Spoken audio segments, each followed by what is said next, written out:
The 2022 Mutua Madrid Open is well underway on the women's side, and we've seen a lot of upsets that weren't really upsets. First, starting off with the most bizarre match of the day, Naomi Osaka bowed out to home country favorite Sara Sorribes Tormo 6-3, 6-1. I was concerned for Naomi before she even struck the first ball because she came out with some tape on her lower left leg. It didn't appear to bother her early on though, and she seemed to be continuing the form that she had from her first round route over Potapova. The serve was on, plus she seemed to be continuing the trend of actively getting on top of the ball to do more damage from the ground. However, Osaka slowly started to struggle with landing first serves in, allowing Tormo more opportunities to get into and extend the rallies. She was able to extract a lot more errors from the Osaka racket, which aided in her claiming the first break of the match. Naomi did immediately break back, but was broken soon after thanks to some poor net coverage and slow footwork.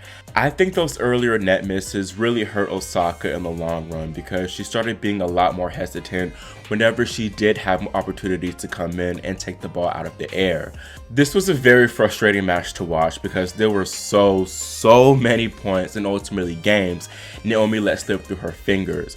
There were countless rallies where Naomi hit winner after winner after winner, but because Sara retrieved so well and were on clay, she wasn't finishing the points. If she had just came in and taken the ball out of the air, she would have been fine and it would have taken a lot of unnecessary strain off of herself, but it was just a never-ending cycle of frustration for the Japanese woman. While it could be Naomi's own doing and failure to execute the game plan, I'll blame the coaching staff for now because it seems like they didn't prep her well for this match at all. They should have had her hitting both swinging volleys and conventional volleys galore before the match, as it would have taken the pressure off Osaka to have to go so close to the lines on her ground strokes, which she didn't really need to do. She could have taken Sorribes Tormo out of her game by taking those moonballs out the air as swinging volleys and moving forward. Osaka could have also attacked Sorribes Tormo's slice backhand and come in off of it too, but she clearly didn't feel confident in her net prowess to do so. In the press, Osaka did say that she's been actively trying to improve her net game and is even looking at playing mixed doubles at Wimbledon. In the meantime though, Naomi also failed to spread the court as much as she needed to move Sorribes Tormo out of position and give her a different look. Osaka can hit really good angles, but we didn't see any variety in her ground game at all, and she seemed to be more reactive than proactive here. As I mentioned earlier, the serve wasn't solid today and neither was the return. Her return approach was counterintuitive because it's one thing to move further back when your opponent has a decent serve, and it's understandable on clay to do so. However, Sara's serve had absolutely nothing on it. It was just begging to be attacked.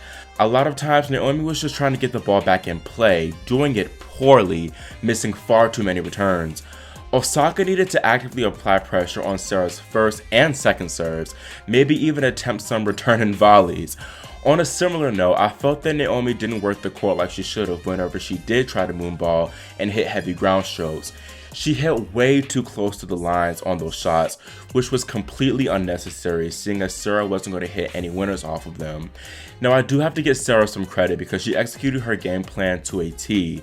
She had a very smart strategy of using consistent heavy topspin to keep Osaka at bay and prevent her from attacking.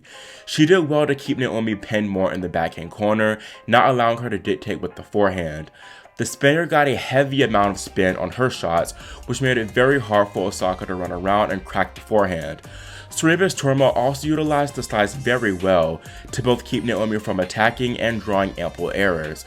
I feel like this match provides a double-edged sword because Osaka can learn a lot from this loss and can understand how to better handle a clay court grinder that pushes and hits a lot of heavy topspin shots on the forehand with frequent slices on the backhand.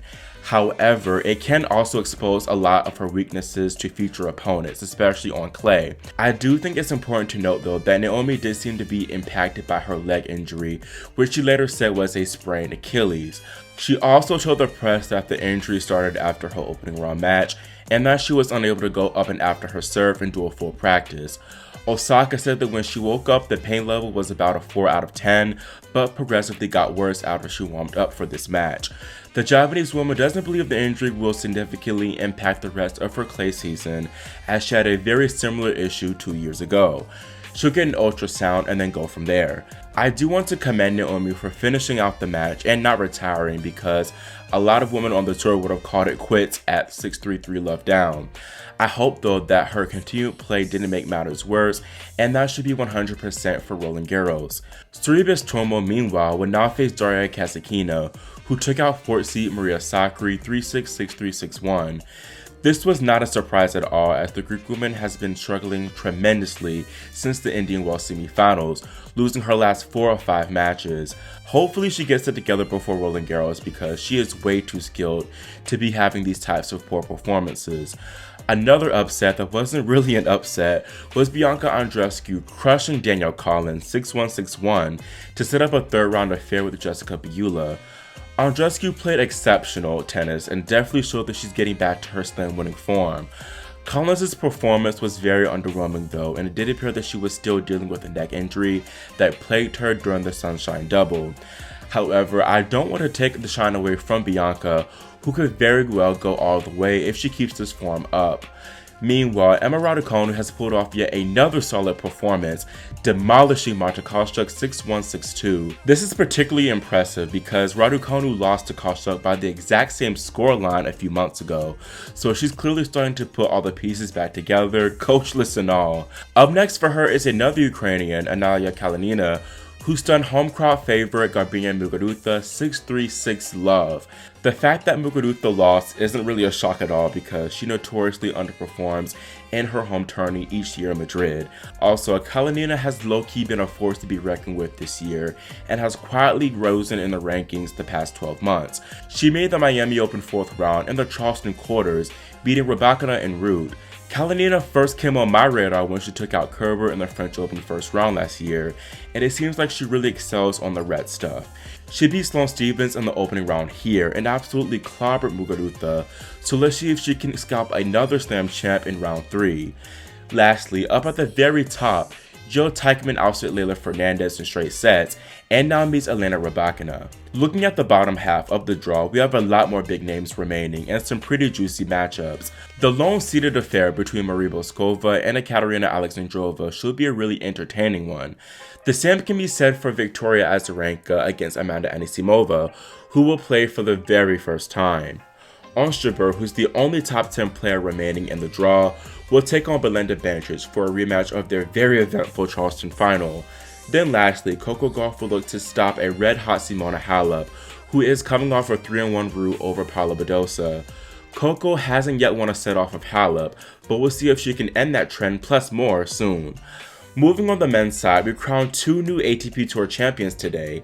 First, Argentine Sebastian Baez, who took out Francis Tiafoe 3-2 to claim the Estoril Open title. The scoreline obviously looks very lopsided, but for good reason, as Tiafoe had an extremely late finish after his epic semifinal comeback win over Sebastian Korda.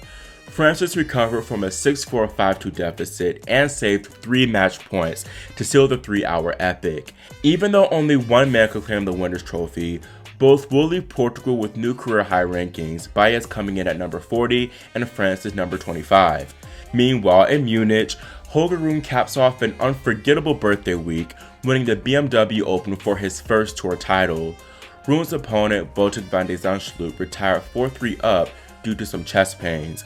Though the moment was probably more bittersweet, it still marks an incredible tournament where Rune didn't drop a single set even against Alexander Zverev, who he clobbered 6-3, 6-2 en route to the title. Holger hasn't gotten as much attention as his more established counterpart Carlos Alcaraz, but his rise to the top ranks is as nearly impressive, coming from being ranked outside the top 400 last year to nearing the top 40 now.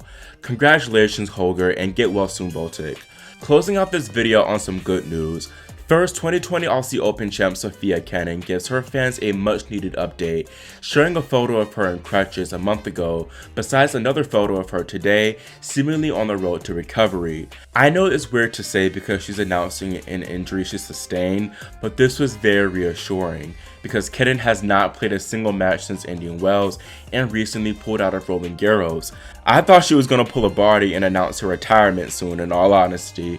However, it appears that she's dealing with yet another physical ailment, something to do with her leg this time. Remember, she dealt with appendicitis at the beginning of last season, as well as a load of other health issues. I wish her a speedy recovery and hope to see her back out there crushing it soon. Lastly, fellow American Taylor Townsend is back on tour and crushing it now, claiming her first title in 3 years and first since giving birth to her son a little over a year ago. Townsend actually dealt with postpartum depression after having her son, so to come back in just her 3rd event postpartum and take home a big ITF title is an exceptional accomplishment. Taylor will rise over 400 spots in the rankings and will only continue to ascend as she plays more events. Congratulations, Taylor. That's all I have for you today, and let me know in the comments what you thought about Osaka's bizarre loss, plus the other Madrid results. Also, make sure you subscribe and click the notification bell so you're notified whenever I post more Madrid updates. Thanks for watching, and I'll see you soon here on Grand Slam Tennis News Today.